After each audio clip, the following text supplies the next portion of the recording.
Welcome to another broadcast of The Competitive Edge. Today, as usual, I have two dynamic persons in studio.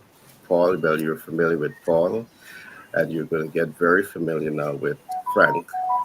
Frank is an economist by profession, but he's also a John Maxwell specialist.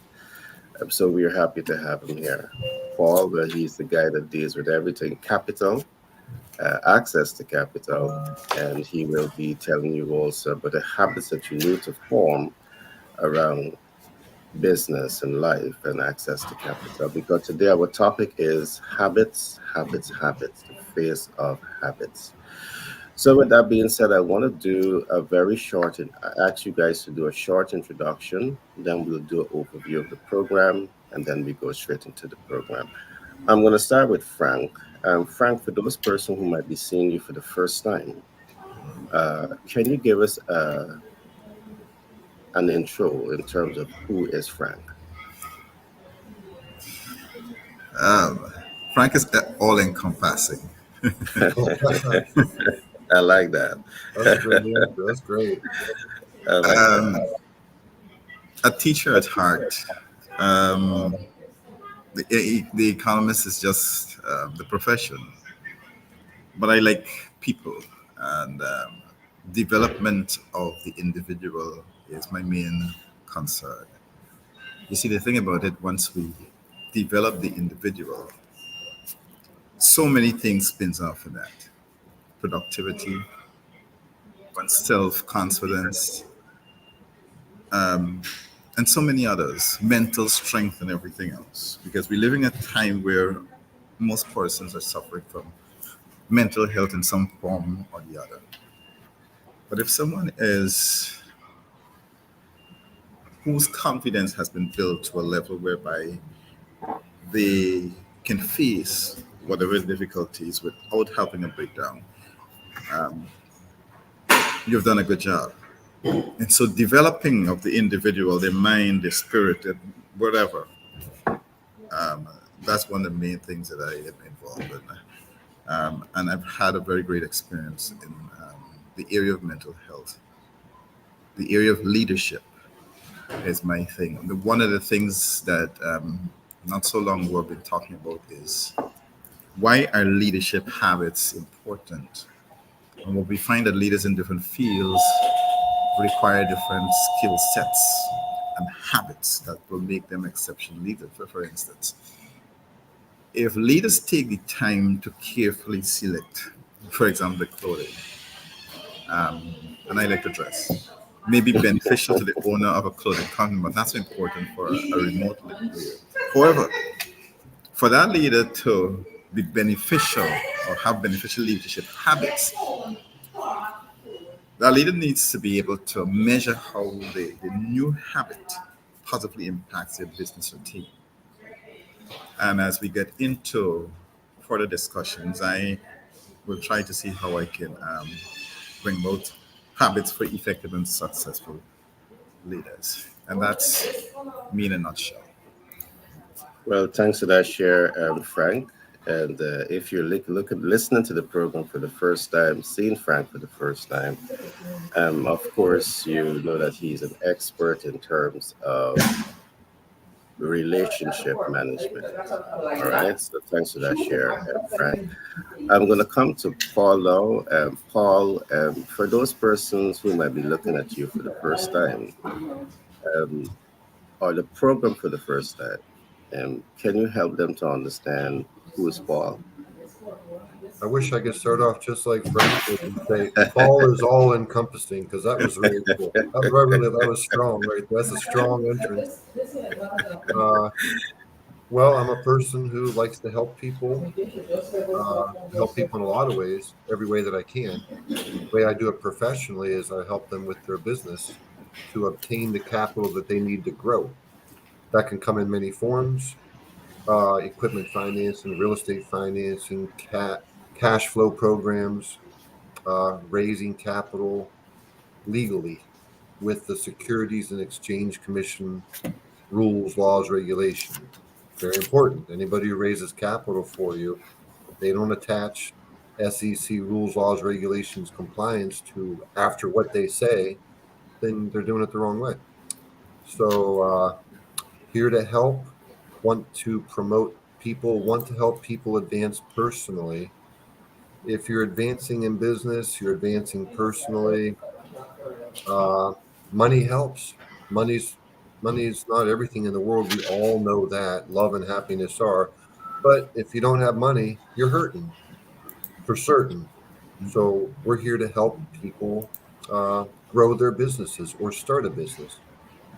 And I'm happy to work with Frank, happy to work with Gary to promote that with the competitive edge. And just thanks to everybody for showing. And Gary, thank you for including me in what you do. Appreciate you. No, man, you guys are a part of the family, man. So you're part of it now. So there's no need to, you're an asset to the community. So you're welcome in this house at any time. I want to thank Paul and Frank for that introduction. And for those again who might be seeing me for the first time, I wear many hats. And one of the hats that I wear is I'm an author for multiple books. And my last book that I've written is titled Master the Sales Communication Process. Now, that book in itself, it has 11 volumes that is out right now. And if you're in business, I encourage you to go to this website that is shown now on screen, which is bestsellerportal.org. And when you press on product and you look on the drop down on your left hand side, you will see ebooks. When you press on ebooks, you will see all the books that they're there. Now, the beauty about the book in itself, it really helps you to form the right habits around positioning yourself for success. All right. And they would normally say, as a rising star in business, sometimes you're doing things out of emotion. But sitting with the right mentor, with the right coach, and with the right advisors, they can take away years from your struggle in business and your struggle in life. And that's what this book will do for you because it really helps you to understand the essential tenets of doing business and how to position yourself to attain success. So that's just a little bit about me. And there's so much more, but it will take me the rest of this program and perhaps the rest of the day to talk about myself. So there you have it. Go to the website, you're going to learn some of what we're doing. Now, on the topic today, we're going to talk about habits and relationships and habits and money and habits and everything because I do believe that uh, the world rise and fall on habits. One of the things that I want to look at, I'm just going to pick up with Paul and money. Sometimes I believe that people save with all of the wrong reasons. And let me put it this way: there's a real reason. What is the real reason behind? Hi, morning, morning. Yeah, what is the real reason behind having a savings account? One might want to say, I mean, for emergency savings, for safekeepings, or is it really for investment? What we have seen is that the majority of the people in the world that have a savings account, it is there for emergency, and it appears as though that you always have an emergency. Uh, so when the need for an investment opportunity presents itself, you don't really have the funds there for smart investment. And if the habit for savings is only to be used as emergency, I think that it's a bad motive. It's a bad, wrong habits for you to have. So part of what we will be going into also is really part of what we do is to really help persons to understand that you save for three reasons: emergency, safekeeping, and investment. But the main reason that you want to be saving is to take your savings once would have accumulated, and then you place that into a smart investment portfolio. Now, I'm fully aware that many persons are not too familiar with a whole lot of smart investment portfolios, and perhaps that is one of the reasons why you are not investing the way you should invest. And we know also that depending on where you are in the world, you may or may not have access to those smart investment portfolios. But there are smart things that you can do. I just want to give a quick example before I open up. In a developed world, you have access to multiple investment portfolios. You have ETFs, you have REIT, real estate investment trust, you have stocks, bonds, and mutual funds. And one might want to believe that in developing economies and middle income economies, you don't have access to that. Well, I want to just drop a quick gem here. In developing economies and middle income economies, where there are merchant banks, the merchant banks may be able to help you to one, open an account, a special account, and through that special account, you may be able to make purchase of any of these stocks and shares or mutual funds across the world. And there's where you go. You can lay that foundation to start to position yourself to leverage your savings in the right way or build the right habits around savings and investment. So that's just a hat that I want to leave with you guys today. And of course, when you come into our community, we will be so happy to share with you the blueprint in which you can use to build the right habits around money. That's just my share. I would open up to you guys. I mean, for you to give your perspective on habits. It don't have to be on money. It could be on anything else.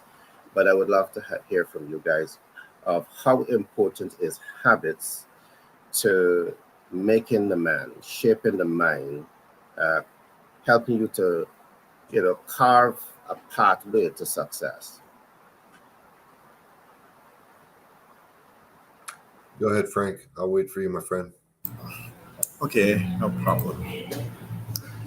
Now, from a leadership standpoint, we must realize that the most brilliant leaders, anywhere internationally, tend to use basically similar habits.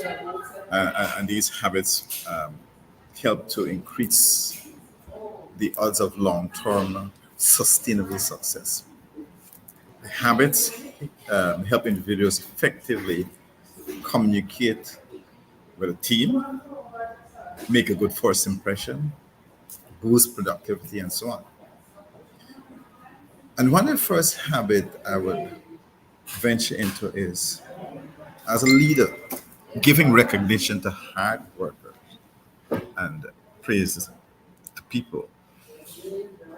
You see, recognition is something nearly all people crave.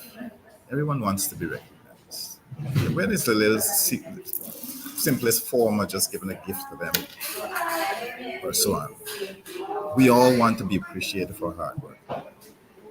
And the same is true for your employees.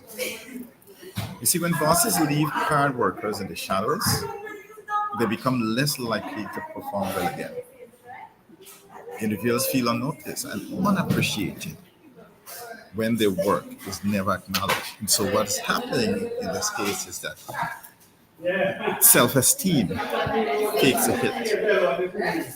People become less motivated to work when they're not recognized for what they're doing. In fact, according to a Harris poll, 63% of employees see the bosses did not recognize their efforts enough, saying 63%.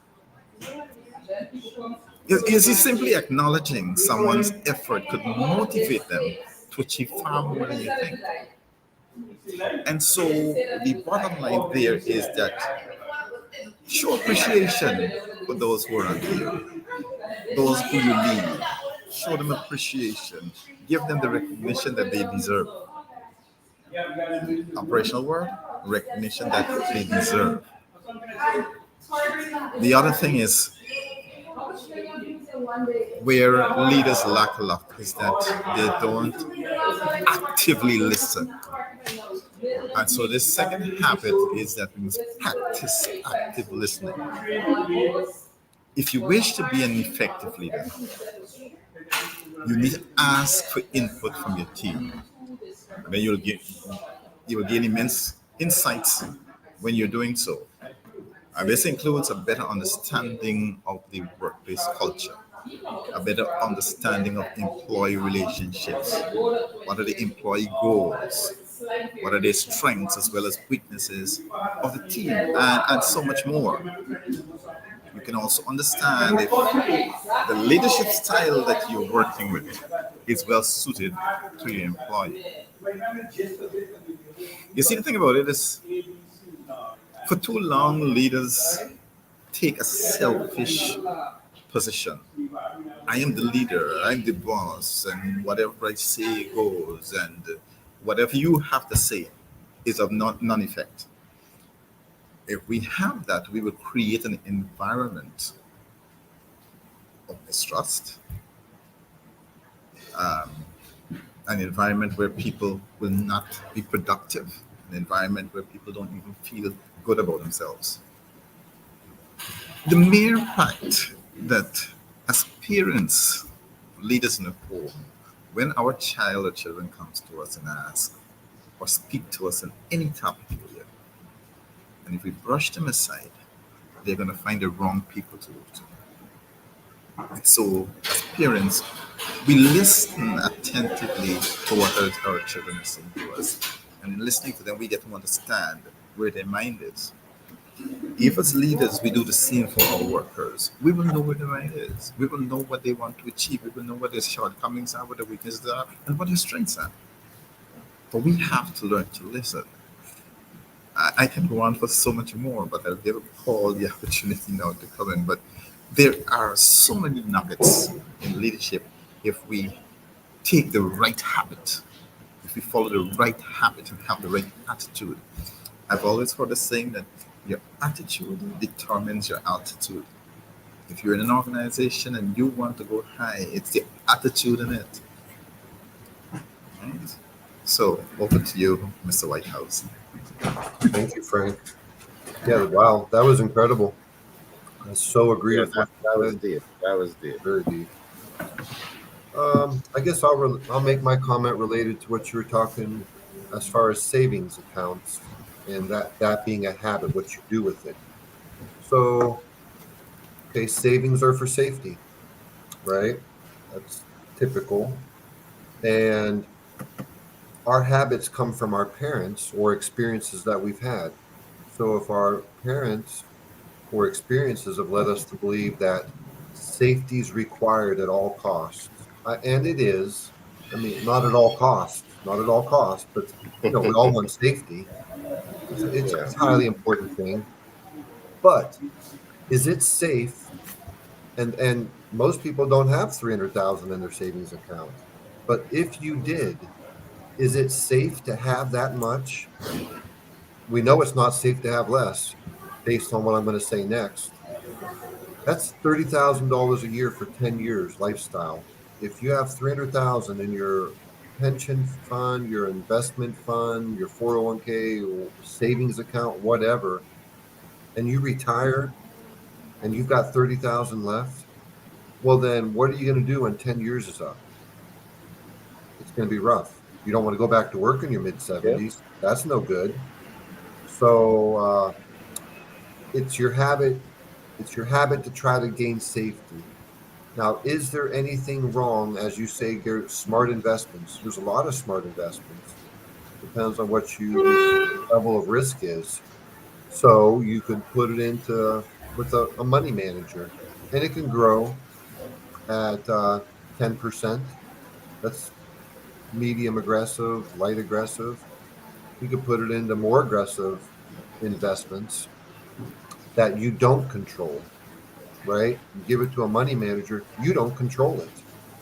It's out of your control. Is that a good thing? I don't think it is. What would be better than that? Well, developing the ability to control your investment and understand what you're investing in and have a large hand, matter of fact, majority hand in making that happen. So, me and Frank, we've been friends for 10 years, right? And I'm the safe guy. I'm scared. There's a saying, I didn't make this one up, but we've all heard it: scared money doesn't make money, it just sits there alone. Okay. Not scared money goes out and recreates itself, it goes out and has babies. Okay. So, me and Frank have been friends. He knows that I'm the safe guy, that I'm maybe afraid, I'm timid, I'm scrimping in savings. But Frank has good ideas in mind for me. And he says, man, I want to help Paul grow this thing and teach him new habits and give him new information. To form new habits, we have to have new information, and we have to analyze it, accept it, and agree with it. So Frank approaches me as my friend and tells me, here's a different way to look at it. And what he would be telling me is, Paul, there's a house, it's worth $250,000, and me and you can buy it together for 140. It just needs carpet and paint and some landscaping. We can do that together, or we can pay somebody to do it. Paul, you got money in your savings account. It's a $250,000 house. It's going to require, uh, well, that's something we do, investment properties. So an investment property with a 740 and above credit score and experience, you can put 20% down and get that house.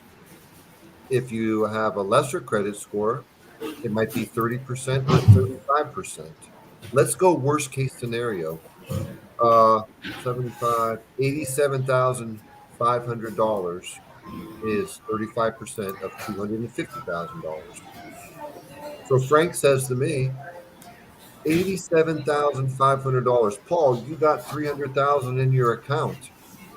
Pull out 87.5, and what we'll do is we'll take possession of the house, control and possession of the house, ownership, and we're going to flip it. Frank, how long is it going to take? My money's at risk. Frank confidently tells me, because he's got the information, he's either done it before or it's his first time, but he's studied the subject. And when you study a subject and other people have done it, it's possible. It's possible. You can do it. Do it now. So I listened to Frank, and that I pull 87.5 out. We buy the house, and 4 or 5 months down the road, it might be 2 months down the road, because that's how quick a flip can happen. You don't have to wait 6 months. We flip the house, and together Frank and I have made $120,000. I get my 87.5 back. We each made $60,000. Is that a good habit to develop? Habits are, I could put it like this: safety's a habit, right? Well, taking calculated risks can be a habit too. Smart, calculated risks. You want to throw away you don't want to throw away the habit of being safety, but everything that you do, you want to really look at it for what it is. Maybe don't even make it a habit. Maybe making it adjust on every bit of new information that you get, analyzing every bit of new information you get, and adjusting on it. So Frank brought me new information. I've accepted it. It worked. We made money together. Could that form a new habit in me? I think it could, and I think it'd be a good habit. The habit of analyzing something, making a decision on it, and risk. There's really risky things. Going over Niagara Falls in a barrel like people used to do, that's a pretty big risk. Pulling out $87,500 out of his personal savings account, knowing that we can together buy a house that's worth $250 for only $140. Do you guys think that's risky? So No, I don't think it is. no, you minimize the risk because you purchase when you have the equity, Yeah, and that gives you equity leverage. right on. Yeah. Paul, you have said a lot in terms of habits that can be formed around money, and I love that hack. I love that hack. But it ties back to the point that I say, many persons they save with all the wrong motives, perhaps because mom and dad, uncle and aunt, the community didn't really help you to understand the real motive for saving. Because if you're saving with the perception that you're going to become wealthy from your savings, it's practical nonsense. It's impossible for you to save your way to wealth. That wouldn't happen for the average person. But you can save and you can leverage your savings into exactly what Paul would have just talked about. And that's going to now give you a secondary source of income. It's going to give you residual income. The way Paul has talked about it is to purchase when you have equity. And the equity is something you can now take out and you repeat this process because you just mentioned $120,000 is what your equity gain. So you take it out and you leverage it and you continue that process multiple times. And these are essential habits around money.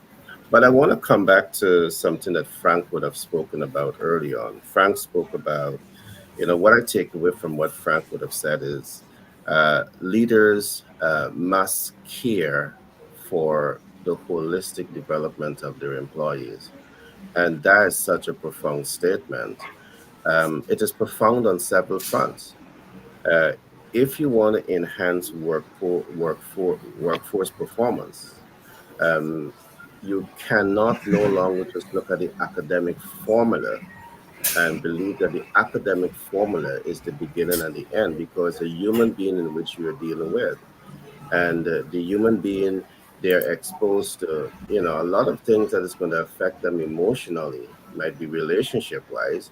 So when they're not accustomed in dealing with those emotional trauma and they come into the workplace, what happened, they bring that trauma into the workplace. And if you're not sensitive as a leader to changes in attitude and personalities within the workplace, and you allow that to play out, it festers the organization and it affects, the workflow. It can, all right. But as a good leader, if you're sensitive to this, several things that you can do. You can spot it and stop it, or if you're proactive as a leader, you don't wait for things to happen and then you start treating it. You create the environment as Frank would have spoken about earlier. You create the culture in the organization where the culture says, listen to me. We know from experience as leader, people go through this. So how can we build the organization out in such a way to adjust it to these normal experiences? So when it happens, your team would have already experienced it and they know exactly how to deal with it. So, Frank, that brings me to another concept, and we have developed a thesis on this that we call blanket workplace self actualization. And that has everything to do with corporate culture. So, forming habits around these things, they are so vital to the sustainable growth, not only of the organization, but of people. But guess what? When you serve people in the organization, it guarantees the sustainable growth of the organization itself. What are your thoughts? I want to come to another question after you finish commenting, Frank. And that is so true. Um, I like the term that you raised. You create a culture of care, a culture of empathy, a culture where people can rely on you as a leader. Many people believe that when they become a leader to be served. When you become a leader, you are a leader to serve. Mhm. Yeah, it's And, the and other way it, around. yeah, a leader is different totally from what we call a boss. Our boss man that be around and say, make sure that done, make sure this done. How it done, he doesn't care. The leadership goes so many steps further. We call the young people call it 212 steps. 212 seats, in fact, not steps, 212 seats further. And that coinage was developed from the airline, the aircraft you're traveling. You have the economy class and the business class. The business class. The business class is in seats ahead of the economy class. cordon off for people like Gary who always travel first class. What I'm saying All is, right, Frank, I hear you. as a leader, you got to those seats. You have to come away from that first class and meet them in the economy class. When you can do that and show the human side, that's what leadership is all about. Showing the human side of being a leader for your employees, for your team, and in that way, they grow. They grow. But Frank, do you think that leaders today believe that if they show that softer side is weak leadership and it can be misinterpreted and taken advantage of? Because you have some difficult personalities in the workplace. I mean, what is your take on that? Is there a risk associated with being empathetic No, in no, the no. workplace as a leader? No. As a leader, you got to be empathetic, whether who says what or not. You have different actions for different situations. And if you have a team member who is a rotten rope, you have to tie off the rotten rope. I like when you say rat to rope. You Paul, know, you got a new one there, right? I like that. because if you swing on this rope and this rope just tear away, it's all the way going overboard. So You're right. you have to always do that check and balance with your team.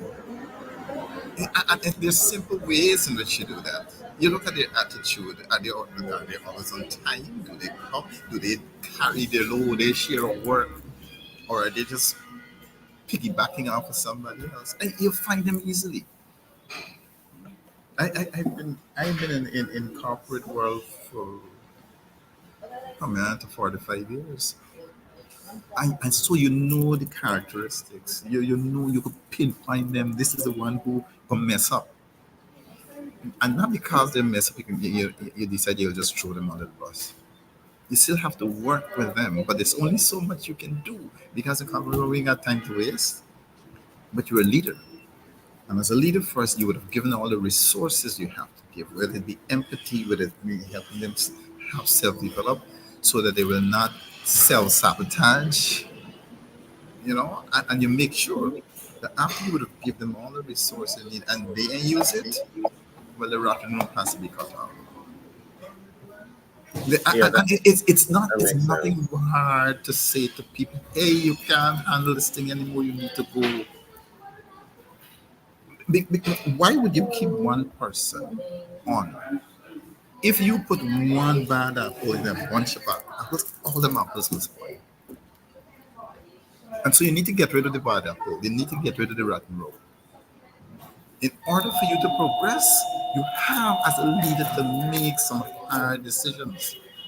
It's not always going to be popular, but first you must realize, have you done all that you need to do to make sure that you turn the situation around with this individual or individuals? Once you would have done all you have to do, your heart at ease. You do what you got to do. So, Great point. Yeah, great points, Frank. What you have just said confirmed that you can be an empathetic leader, but you can still deploy when necessary the various leadership types, which is autocratic, democratic, and paternalistic. Because what I've learned, Frank, is that no one leadership style, when you're dealing with multiple personality type, is going to work. So you have to know when to deploy. Your natural operating or your culture of the organization is about empathy, but even empathy has to know when to prepare for war. Let me put it that way. You got to know when to, when to bring when, out that side of when, you. when to pass away. Yeah, exactly. Pashwe, I like that. Paul, you're getting some new words there, right? Pashwe. Oh yeah, yeah. Make notes, Paul. Make notes. You've seen me writing already. You've seen me. Yeah, that's the nature of leadership. I'm really happy that we're having this conversation because sometimes we can get into this empathetic boat, thinking that business and leadership is all about empathy. But what I've learned is that if you are all about the empathy and you don't have defense for, you know, things that can come to attack you, you're vulnerable in your leadership. And that in itself is very bad leadership. But I want to throw out something else here, Frank. We grew up hearing a term that goes this way, the best deals are made out of the office. The best deals are made out of the office. And does that still carry weight? And can you shine your light, your thoughts on what are those essential habits that you should be focusing on when it relates to that particular statement? You know, even in the diplomatic world, not every decision is made in the confines of the office. Even in the diplomatic world, if an ambassador wants information, he needs to get into that culture. He used to go out and take a few drinks with the people in the street. And there's a good example. The British High Commissioner, um, forgetting her name, she's on Facebook a lot. And we have seen her being at Kite Falls, going kite flying. You know what she's doing there? She's not only gathering information, but she's understanding the heart and culture of the society. If she stayed in her office, and nothing she can know about Ghana. And she is one of the few that I've seen been doing it. I'm not saying the others don't, but what she has been able to garner and gather is a wealth of experience by just being out of the office. You want to know something about people in the office? What I have done is I like dinners. I like to eat. Yes. So you take a few staff to dinners, and if you want, and that's how I know rumors are start. And if you want to know anybody in the office, when they get I when they like that. when they get a few soaky, and you know They when we suck talk about everything. soaky, everything just come out, everything just flow, and it's necessary because as a leader, you will not always know your team by just being in one environment. People are going to show you one face in the environment in the office. But when you take them out where they are free, where they're loose, where they can, just be themselves, man, the amount of things you will notice. And you have to be observant. You have to be observant about it. So, yeah, You're that's talking about that is Jane it Miller. applies. Jane Miller. Yeah. Jane Miller, right? We're friends on Facebook. I would love to meet her sometime and just let her know the kind of leadership that she has been portraying for the Yeah. British High Commission. But that's what you got to do. I was in Jamaica a couple of weeks ago. I want to know what Jamaicans can stay in the house. And I don't have to go to the club. You got a supermarket, you got a marketplace, you walk in the street, and that's how you'll be able to absorb the culture of the Jamaican society. And they're beautiful people. Beautiful people. They have a lot of similarities to Vietnamese. But the thing about it, I stay just one place and just concentrate and have just one track mind, you will know what's going on. And so the thing about it, as you said, you need to get out of the office to know what's going on in the office. If you get a So vision, that's like, so that, yeah, got you. So that's something like relationship marketing and leveraging leveraging relationship, man. relationship. You Paul, know, what are your thoughts on this? I mean, we believe in the, well, in the world, we normally say this, you can better develop relationships. You can better close that business deal uh, by really getting to know people and sitting across the table um, is just the first step in the relationship building. You take them to the creek, you take them to a beach, you take them, out to a bar. You call a barbecue, and and you bring over, you invite all your friends over. That's it. Or even those that you don't know, prospective clients, you invite them all over, and that's the strategy that we are looking at. Is that a good habit from your perspective to form? Oh my gosh, absolutely yes. Everything that Frank said, yes, yes, and then yes, yes, yes again. He's right on key, right on key. People act different in different environments. And the more you get to know somebody, the more that they know that you actually care about them and believe in them and want to support them, the more they're going to love you back. And the more they're going to appreciate you and the more they're going to open up. And a lot of people in business, I've never felt this way, but a lot of people in business will say, "Oh, don't get close to your people. You might have to fire them one day." So what? If you don't, they're not going to stay with you. You getting close to them, but letting them know they're in the family, that you love them, that you care about them, and you want to support them and help them. That makes them. That's a flower that blossoms, and you get so much more from it. Not that you're there to get from them, but you're working together. You are getting from them. They're employees. If they're putting in that much more effort, they're doing it for you. I mean, you're not that turns from them giving you 70 or 80% to them giving you 150% output. And I've experienced what personally experienced. I had jobs in the past. I personally experienced what Frank said. I've had bad leaders, and they were horrible. They made it torturous for me. Right? I'm in my early 20s. You're not as smart in your early 20s as you are in your 30s or 40s or 50s. And I do. yeah, they bad leaders are self-absorbed.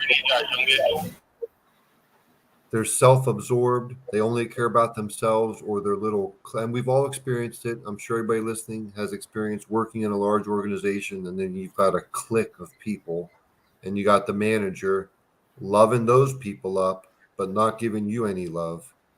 Right? I sold cars. I told you about that before. They had Yeah. 30 some salespeople, and they had six managers. Each had a team of five. No, five with a team of six. And my manager showed love to three of the six of us, gave them every single deal. Those guys, I mean, I still sold cars in spite of it because I made it happen. But I could have made $50,000 a year more. He was giving the other salespeople basically $50,000 in deals each. I suffered in income and they gained for doing nothing. And that caused resentment. It caused me to, tell them what I thought, not the other salespeople, but telling him what I thought. I couldn't hold it back. And he was the worst. He was by no means a leader. There was not there unless he's changed drastically, he doesn't have a leadership bone in his body right now. He would effectively be spineless, in my opinion, and weak. He projects strength, he projects management, but really, people like that are they're weak, and they're not here for the people. Strong people stand up for everybody. Weak people pick their friends and focus on them only. So, and then that takes me to one particular car sales manager who was incredible. His name was Corky. I know I wouldn't have named my kid Cornelius and gave him the nickname of Corky. I'm sorry. And I love Corky, but this guy was a legend. From day one, he came in, and I could tell he was different. And he was. He cared about people. He let everybody know. Um, I mean, he did things for people, right? He's like, I mean, he's a car sales store manager. He was wealthy. He was making money, right? He's not out selling his stuff. when he was moving, I remember him picking people and he knew that they needed, and he was giving his things away. Come get this brand new freezer. Come get this refrigerator. He could have sold it. He could have made money, but he was picking people. You could tell who needs in a dealership or in an organization. You could tell, right? I mean, I could just go on and on and on, but I'll just wrap it up with this. Everything that Frank said, yes, exactly. You got to love them. You have to show them empathy. Leaders need empathy. Leaders use the full range of emotions. They totally do. They look at everything. They don't just narrow it. They use their full range of emotions and actions because, yeah, it might hurt if somebody that you've put effort and care and love into, and you might have to fire them, but that's what you have to do. It's unavoidable. If you can be cold and emotionless, never have made friends with them, it might not make you feel bad. You're just treating them like a number. Well, if you're treating them like a number, that's why they're on their way out the door. Simple, real simple. And I'll just wrap it up with this. Everything that Frank said is simple. It's simple actions. Here's the plan. Here's how you do it. Nothing extravagant. Treat them nice, empathy, let them know you care. If they don't respond to that, not everybody's a fit for everything. They're just not. So sometimes you have to disengage after you've done everything, after you've tried to coach them and bring them to the next level. So you have to take, as a leader, you have to employ every actions, all actions. That's not good English. All actions and emotions, and be present in it. Great. Good share. Paul, just before I get back to the topic, I know that persons are viewing this program from multiple social media platforms across the world. I want to just give some information. We have started a unique ins- organization, which is called the BFC, Business Finance Consultants. So if you are in the US, we are currently scouting for 100 persons to join our community as BFCs. Now, as a BFC, you will be trained to understand financial instruments. You will be trained to understand marketing, and you will be trained and empowered to sell monies to the private sector and to anyone who wants to invest in real estate as income producing assets. So in the event that you are that individual who have an interest in becoming a BFC and you're in the States at the moment, any part of the USA, 50 states, I encourage you to reach out to us because we are now preparing to start this initiative. And people are getting so excited about the initiative. So I want to encourage you to reach out to us ASAP. Having said that, I want to come back to some of the things that both Paul and Peter Paul and Frank was talking about.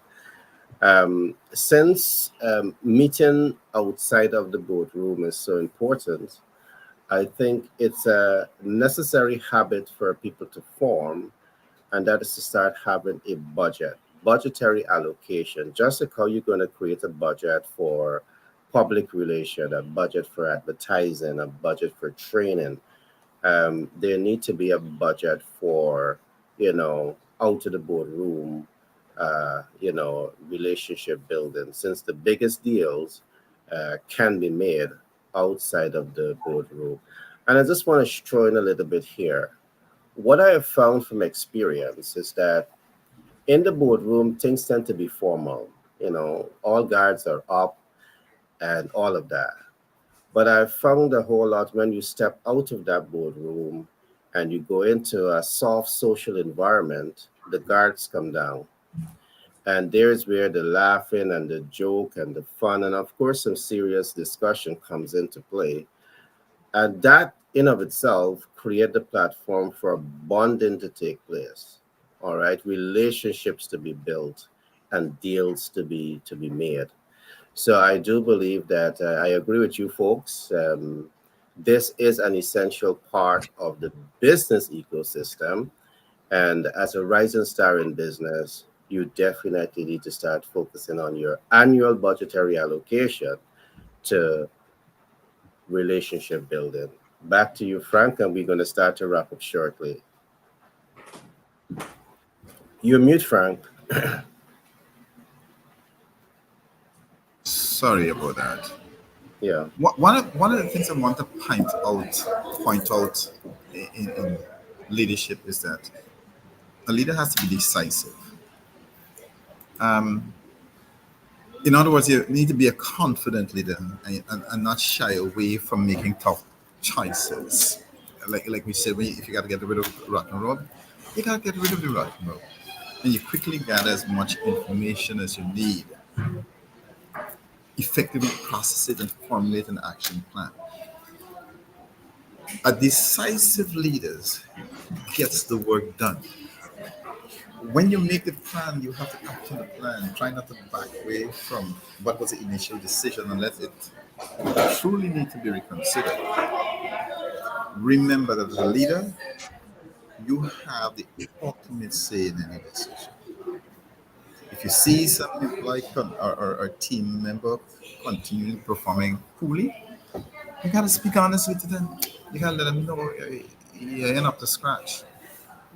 But if you Uh, behave Frank, continues, I'm happy that you're saying this, not cutting you, but I want to throw a question right inside there based on what you've said. Um, does being an empathetic leader means that you have to be a people pleaser? far from it. Far from it. People Frank, pleasers, Paul is laughing. people people pleasers, people pleasers don't get any way. If you I gotta please agree. everybody, what you Yeah, doing? As a matter of fact, it affects your mental health. If you're trying to please people, you will never be able to try to please people.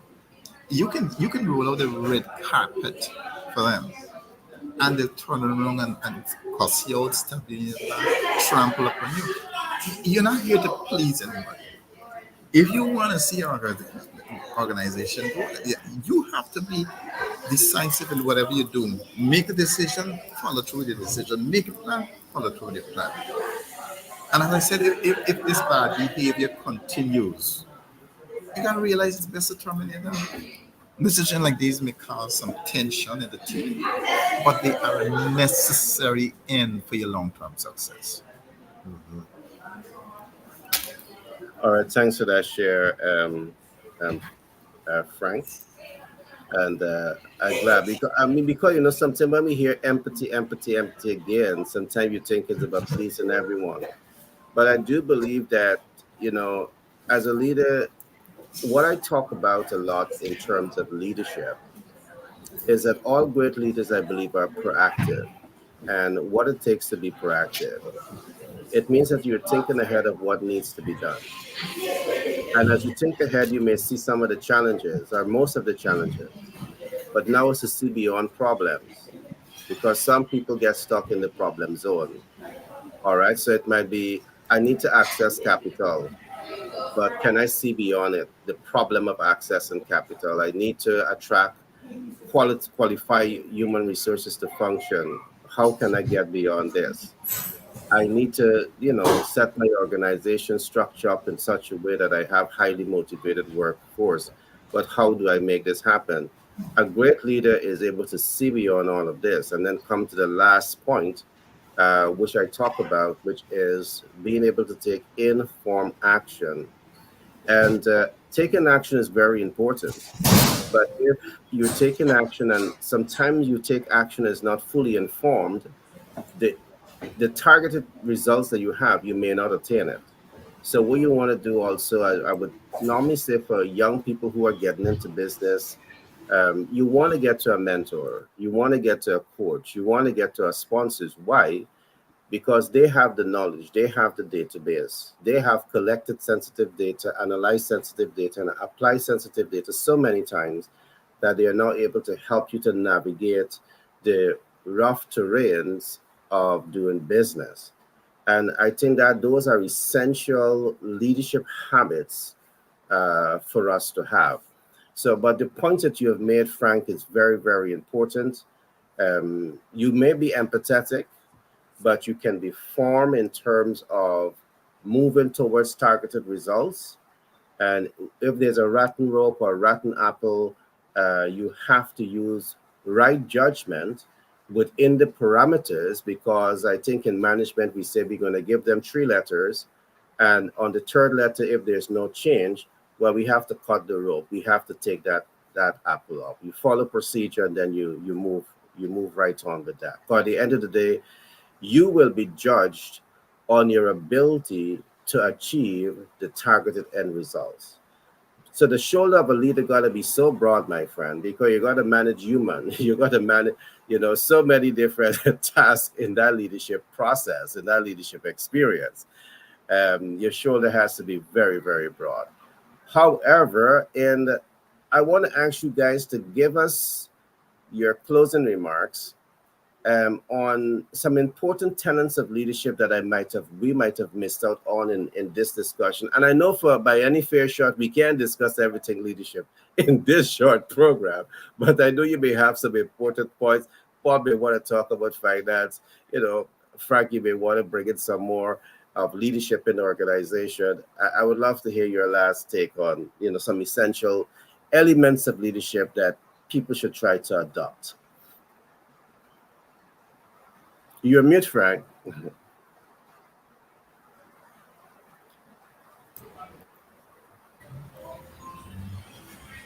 Um, I have to be quick about this because there are certain principles that, as leaders, you need to have. We call it tenets. The first one is that you need to lead by example. You can't be doing one thing and expect another outcome. Another thing is that leadership is about people. You have to focus on change. You have to admit when you make mistakes. You have to understand the value of listening to your team. You have, as a leader, you don't know everything, so you have to continuously develop your skills, sharpen your skills.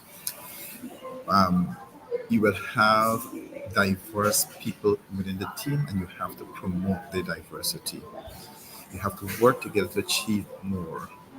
You have to have a solid values. Your value system must be high and solid. Um, we're in a world of innovation and technology. You have to use the technology. You have to use the innovation. It makes your work better. It makes your presentation better. It makes your productivity level higher. When you're a leader, you can't decide that, okay, I'm the leader and I will remain the leader forever. You have to develop the future leaders. So within the team, you will see those persons who will become leaders, and you have to train and develop them to take over. That's what leadership is about. You can't hold on to that position forever. You have to move off sometime. But when you move off, is there anyone capable enough to take this to a higher level? So you're not training for less outcome, you're training for higher productivity. And that's my thought.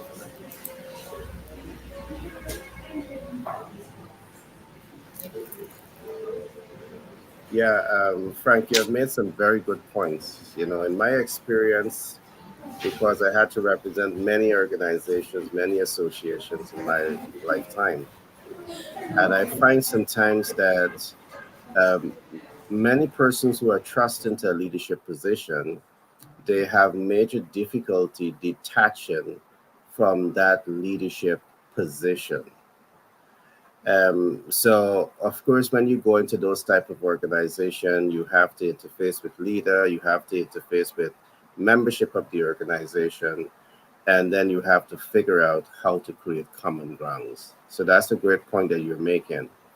And I could distinctly remember that one of the things that I had to do with one of these organizations to get the leadership to evolve, I say evolve, we had to create a separate leadership role in the constitution of the organization in order to facilitate, that new way. So leaders now moving from, that president or vice president position and know that, hey, there's another leadership role where they can serve as advisors to the body. So they still have a superior leadership role, and that sets the tone to help them now to detach a little bit from that tight control over the organization, which can undermine in many cases the growth of the organization. We'll talk about that some more because I do believe that in organization there should be the collective coming together and developing the long-term vision for the organization. Because Frank, what I've seen also happen is that when different leaders comes into the equation, they come in with different leadership style, different vision, and that is literally restarting the whole engine. All right. And it takes time to restart and to move it to a process of development. So as time progresses, we'll bring some topic on that. Perhaps every organization should have that sustainable continuity plan. In an organization, you may have it, but in some other institution, you may not. But great points, Frank. Paul, your closing thoughts on this? Well, I'm glad I'm a part of this show today to be on it with Frank because I've taken so many notes and learned so much from him. And I mean, he hits the nail right on the head. He is a teacher, right? He He's the professor, I should say, because he He- has taught at the university level, right? yeah, So that's some of his professorship that is coming out here.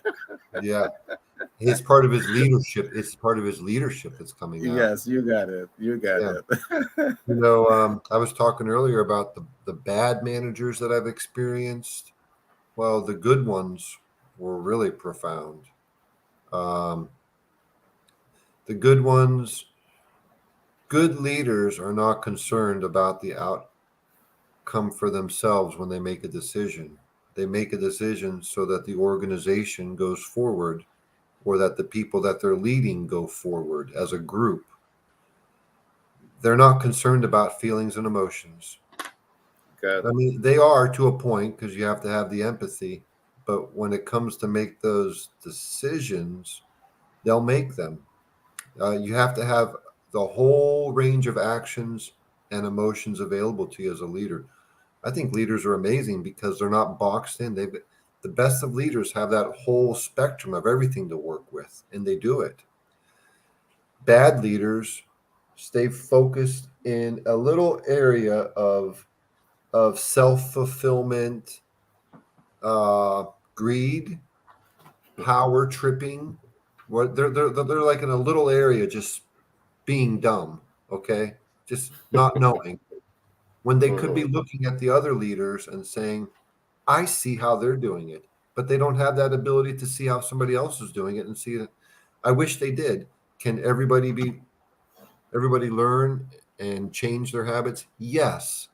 Does everybody change? We all know that they don't. So I don't know.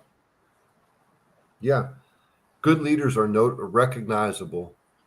They just they're you can see what they do and why they do it, and you can. I totally respect it.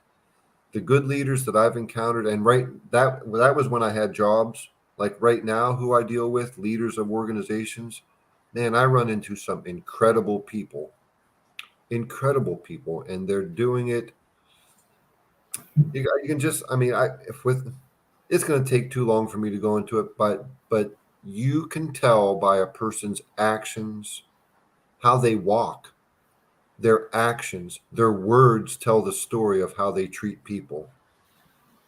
And You're it's correct. impressive. It is impressive. Watching a good leader is, I mean, that should be part of high school training, leadership. There should be, why don't we have this? A leadership course that everybody takes. You don't elect to take it. You're going to take it. It's a required course. That would be an incredible shift right there. No electives. Oh, I'm going to go, take this course. I'd like to take it to learn how to be a leader. No, it should be instilled in you. That's what we do wrong in America. We're not making enough leaders. We got factory education system. We're just cranking kids out when there could be entrepreneur programs. Okay, you can make that an elected one, But as far as being a leader, whether you're an employee or a business owner, employees are leaders. It comes down to the person. You don't have to own a business to be a leader. Let's get rid of that. Um, you need to be a leader in your life for yourself and for your family. And that's if you're working a job, you still need to be a leader. So I wish that the American education system would have a course, not just once, not just when you get in high school, but in elementary school, in middle school, and in high school, how to lead your own life. I could Yeah, keep on rambling on this stuff. I really could. So got you. I'll wrap it up with that. Yeah, Paul, I do believe that you made some valid points. And I just want to add to the list of things that I believe is necessary and compulsory. And just before I start to list them, this is something that we have incorporated into our learning platform, which is the High Net Worth Investors Guide. Just like you, I believe that leadership has to be an essential part of the overall development of the individual, because we have many academics that still fail because they are not mastering their leadership skills. They were not taught how to master it. So it's a vital part of the human growth experience. I do believe that money management should be an essential part of that equation of learning, because again, we see that many persons with even a first and second degree end up being poor. All right, they too are going paycheck to paycheck, because you and I know it's not how much you earn, it's how much you keep and you're able to put to work for you. So money management is an essential part of the equation. The third element that I want to add here is networking, collaboration. That should be an essential part, because there is where healthy relationships are formed, and people rise and fall on relationship. I would normally say that relationship is the mother of all social system. If you don't have it, I could literally anticipate how far you're going to be going in your business and in your life. Relationship is key.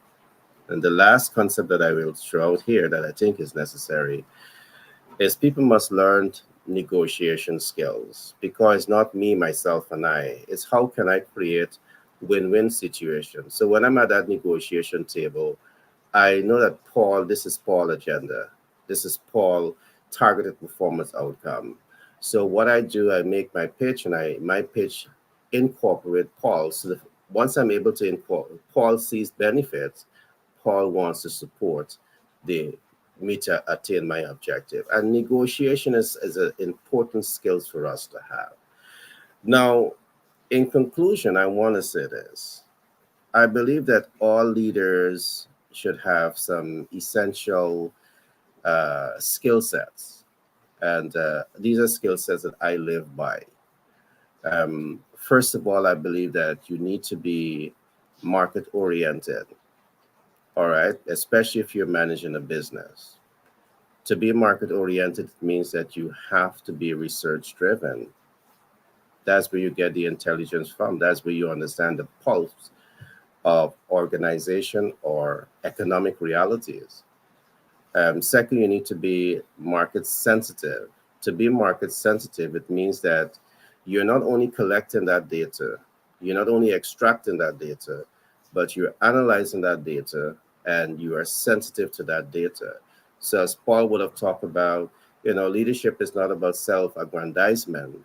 Leadership is about, demonstrating that you can lead with a collective perspective in mind. So all within the ecosystem feels and know that they're benefiting from your leadership style because you're sensitive. It's for a quick example. If you're producing a product or a service, that product or service is not being produced for you, the leader. It's being produced to be able to add value and fix people's problem. You're not producing antibiotic for yourself, but you're producing antibiotic and Zaradol and melatonin because you want to help people to experience whatever they want to experience. And that's what the leaders, and that's what it means to be market sensitive. And the last thing here is market responsive, because you may know these things and what you need to do, but are you navigating the organization in such a way to be responsive to the needs of the people? Now, we a lot has been said here today, but in spite of this, we know that there are many organizations that they are not driven to simply add value and fix a problem. They're driven with a different agenda, and we'll get into all of that later on. But I do believe that these essential leadership styles that was discussed today and leadership traits and characteristics, I do believe it's a vital part of the human development experience. And I want to thank each and every one of you for being here today uh, to be part of this conversation. Tomorrow, we're going to be looking at the face of money. So I'm definitely looking forward to have an exciting conversation on the face of money and, why it's not working for perhaps millions of people across the world and why it is working for, a selective few, and what could be done to change that so more people can, become wealth can become more accessible to people. And a lot of what Paul would have said just now, some of those hacks, I believe, can play a very pivotal role. So we're going to expand on that tomorrow. So viewers, remember, call a friend, tell a friend that the competitive edge is going to be bringing on the face of money tomorrow, and you need to log in. With that being said, I want to thank each and every one of you for being here. But just before we go, I want to ask Paul to tell us a little bit about the financial instruments, because for the public, we also work with businesses to ensure that they're getting access to capital. So, Paul, can you walk us through some of those capital portfolios before you close? Yes, sir. Also, on top of that, I do want to add that with our BFC training program, hold on, Vito, stop. I got a wild dog in the kitchen. It's With okay. our BFC training program, we're going to bring out those leadership qualities in you with the training, negotiation, knowing when to take a decisive action, having information turns you into a leader, and the training that we're going to provide to you is going to, Ignore him. It's okay. okay, all right, is going to turn you into more of a leader than you already are. Everybody's got inherent leadership qualities in them. Recognize that in yourself. So, work with us. BFC, if you want to learn how to be a business finance consultant and make a lot of money, get a hold of Paul at patriotbfc.com. Get a hold of Gary. Gary's going to throw the email out there for you before he leaves, I'm sure. Get a hold of us. We want to work with you. We all want to make a lot of money. Our training program is going to teach you the leadership qualities we spoke about today. But on the subject of the types of money that you will be providing to businesses, well, equipment financing. Every single business needs equipment to operate, and they need money to get it. They're either going to pay cash, they're going to bank finance it, or what they should do is work with us and use equipment leasing as the method to own that equipment. You hear leasing, you think, well, I don't own it. Well, that's not true. There's two types of leasing. There's things you don't want to own in your business. You need to get the next greatest thing that is advanced, like computers. Every 3 years, you don't want to own computers for 10 years.